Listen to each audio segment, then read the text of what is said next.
నెల్లూరు నగరంలో మంత్రి నారాయణ ఇంటింటికి తిరిగి పింఛనులు పంపిణీ చేశారు.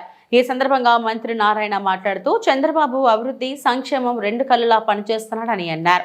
అలాగే నెల్లూరు కార్పొరేషన్ అభివృద్ధి లక్ష్యంగా పనిచేస్తానని, నేను పేద కుటుంబంలో పుట్టినాను, నాకు కష్టాలు తెలుసు అని అన్నారు. కార్యక్రమంలో టీడీపీ నాయకులు అబ్దుల్ అజీజ్, కోటంరెడ్డి శ్రీనివాసులరెడ్డి, కమిషనర్ సూర్యతేజ మొదలగు వారు పాల్గొన్నారు.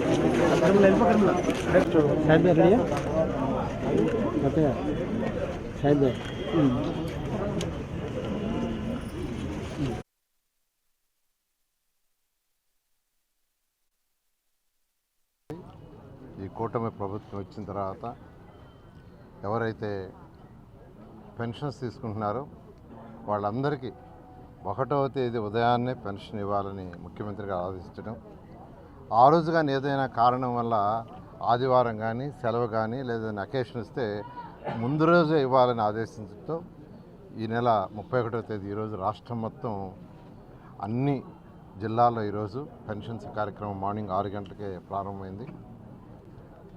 ఖజానా ఖాళీ, అస్తవ్యస్తంగా ఆర్థిక వ్యవస్థను చేశారు గత ముఖ్యమంత్రి. అస్తవ్యస్తంగా అసలు ఒక డిపార్ట్మెంట్ కాదు, అన్ని డిపార్ట్మెంట్లు అంటే ఒక ఫైనాన్షియల్ డిసిప్లిన్ లేకుండా అసలు వ్యవస్థను ఎలా నడపాలో కూడా కనీస సలహాలు కూడా తీసుకున్నట్లేదు గత ముఖ్యమంత్రి. అలా ఆర్థిక వ్యవస్థని పూర్తిగా నాశనం చేసిన ఈరోజు ముఖ్యమంత్రి నారా చంద్రబాబు నాయుడు గారికి ఉన్న అపార అనుభవంతో ఈరోజు ఆయన ఈ రాష్ట్రాన్ని ముందుకు తీసుకుపోతూ ఇప్పుడిప్పుడే కొద్దిగా రాష్ట్రం ఆర్థిక ఇబ్బందుల నుంచి బయటకు వస్తుంది. జనరల్గా ఏ రాష్ట్రమైనా డెవలప్ కావాలంటే ఆ రాష్ట్రంలో ఇండస్ట్రీస్ రావాలి. ఇండస్ట్రీస్ రాకుండా, రియల్ ఎస్టేట్ డెవలప్ కాకుండా ఆ రాష్ట్రం డెవలప్ కాదు. అసలు ఈ రాష్ట్రానికి ఇండస్ట్రీలు రావటమే కదా, ఉన్నాయి, తరలిపోయినాయి.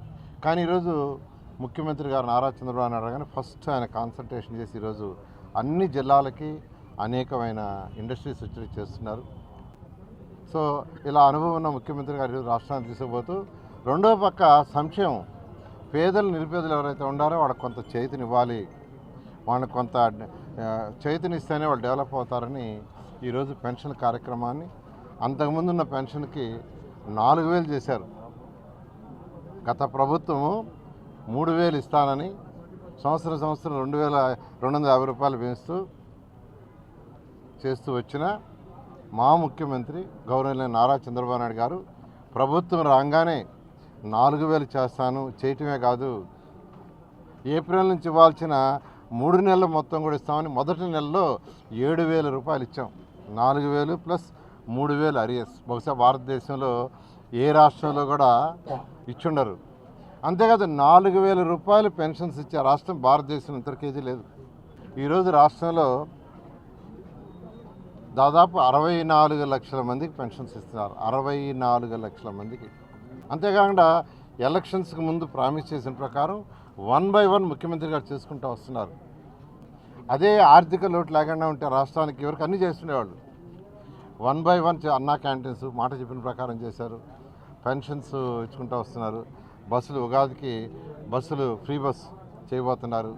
అదేవిధంగా విద్యార్థులకు ఏదైతే ప్రామిస్ చేశారో అది కూడా త్వరలో చేయబోతున్నారు. ఈ విధంగా 1 by 1 చేసుకుంటూ వస్తున్నారు. మన నెల్లూరు తీసుకుంటే నెల్లూరు కార్పొరేషన్ 54 డివిజన్లో ఈరోజు 46,383 మందికి 20 కోట్ల రూపాయలు ఈరోజు చేస్తున్నారు. గత ప్రభుత్వం ఎలక్షన్ సాకుపెట్టి వృద్ధుల్ని, ముసలివాళ్ళని అందరినీ సచివాలయాలకు రమ్మన్నది. అది మండు టెండ. ఎంతోమంది సఫర్ అయ్యారు, బాధపడ్డారు. ఆ రోజు చాలా క్లియర్గా మా ముఖ్యమంత్రి నారా చంద్రబాబు చాలా క్లియర్గా చెప్పారు. అధికారులు పంపించి ఇంటికి ఇవ్వన్నారు. ఇవాళ ఒక కక్ష సాధింపు. అదే ఈరోజు అధికారులను పంపించి ముఖ్యమంత్రి గారు 1వ తేదీ ఉదయాన్నే ఇస్తున్నారు, లేదా ముందు రోజు ఇస్తున్నారు. అది గత ప్రభుత్వంలో ఉన్న ముఖ్యమంత్రికి ఈరోజు మా ముఖ్యమంత్రికి ఉన్న తేడా, అది అనుభవం. అదేవిధంగా ఈరోజు నెల్లూరు తీసుకుంటే Nellore underground drainage, drinking water 2 ప్రాజెక్టులు మళ్ళీ మొదలైనవి. నేను మంత్రిగా ఉన్నప్పుడు 2014 నుంచి 19లో 1100 కోట్ల అండర్గ్రౌండ్ డ్రైనేజ్కి, డ్రింకింగ్ వాటర్కి నెల్లూరు శాంక్షన్ చేశాను. దాంట్లో అంతా వాడేసి 165 కోట్ల అటుకులోని ఇంకా వాడాల్సి ఉంటే గత ప్రభుత్వం 5 సంవత్సరాల్లో దాన్ని వదిలేసింది. నెల్లూరు ప్రజల మీద కక్షతో శాంక్షన్ అయిన 165 కోట్లు వదిలేసింది. నేను మళ్ళీ యాక్చువల్గా ముఖ్యమంత్రిని అని అడగటం, దాన్ని మళ్ళీ తెచ్చుకోమన్నారు. Finance department, finance minister accept చేశారు. మళ్ళీ కేంద్రాన్ని వాళ్ళని అడిగాను, వాళ్ళు కూడా మీరు ప్రాసెస్ చేయండి ఇస్తామన్నారు. ప్రాసెస్ ఫైల్ జరుగుతుంది, బహుశా త్వరలో అది కూడా వస్తుంది. రాగానే అండర్గ్రౌండ్ డ్రైనేజీ, డ్రింకింగ్ వాటర్ రాబోయే 1 ఇయర్లో అది కంప్లీట్ చేస్తాం. నేను అందరికీ చెప్తున్నా, తొందరపడొద్దు. మాట చెప్పిన ప్రకారం ఎలక్షన్స్కి ముందు ఏదైతే నేను మాట చెప్పానో 100కి 100 పాలు చేస్తానని తెలియజేస్తున్నాను. మరొక విషయం, ఈ యొక్క ఇల్లు తొలగిస్తాడు నారాయణ సారు, తీసేస్తారని ప్రచారం చేస్తున్నారు. 2014-19లో మంత్రిగా నేను ఉన్నప్పుడు ఒక్కటంటే ఒక్క ఇల్లు నెల్లూరులో తొలగించాల, ఒక్కటంటే ఒకటి. నేను ఎక్కడ తొలగించాల, కానీ ప్రచారం చేశారు. నారాయణ సార్ వస్తే ఇల్లు తీసేస్తారు, సరేపల్లి కాలకట్ట మీద తీసేస్తారు, జాఫర్ కాలకట్ట తీసేస్తారు, పెన్న కట్ట తీసేస్తారని. ఒక్కిళ్ళు అంటే ఒకటి తెలియదు. కానీ నెల్లూరు ప్రజలందరూ ఇదే సరేపల్లి కాలకట్ట కావచ్చు, పెన్నా, జాఫర్ ఖానా కావచ్చు, గత ప్రభుత్వం 2019 నుంచి 24 దాకా ఎన్ని ఇళ్ళు తీసేస్తాం మీరే చూడండి. ఇప్పుడే ఒక మహిళ అన్నది, సార్ మా ఇల్లు వెనకాలంతా కొట్టేశారు, దిక్కుమొక్కు లేదు, మీరు హెల్ప్ చేయండి సార్ అని. ఇలా గత ప్రభుత్వానికి ఈ యొక్క కూటమి ప్రభుత్వానికి తేడా అది. ఒక్కటంటే ఒక్క ఇల్లు కూడా తొలగించే ప్రసక్తే ఉండదు, మీకు అందరికీ చెప్తున్నాను. ఇది నమ్మొద్దు. ఇది వైసీపీ నాయకులు చేసే ప్రచారం. ఎందుకంటే పేదల యొక్క బాధ నాకు తెలుసు.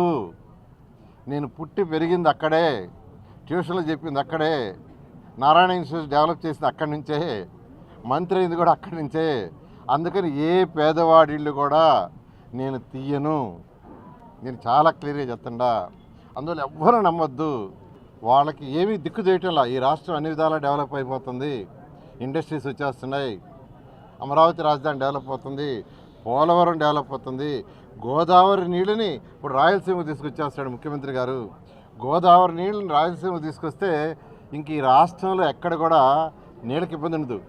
గోదావరి నీళ్లు ఇటు రాయలసీమ తీసుకొస్తున్నాడు, గోదావరి నీళ్ళు అటు పైకి విశాఖపట్నం తీసుకొస్తున్నాడు. ఈ 2 జరిగితే ఈ రాష్ట్రం భారతదేశంలోని రాష్ట్రాల్లో చాలా సక్సెస్ఫుల్ ఉంది. ఇంకా ఆ వైఎస్ఆర్సీపీ నాయకుని అనుకునే ఉండరు. దాంతో వాళ్ళు ఏం మాట్లాడుతున్నారో వాళ్ళకే తెలియటంలో.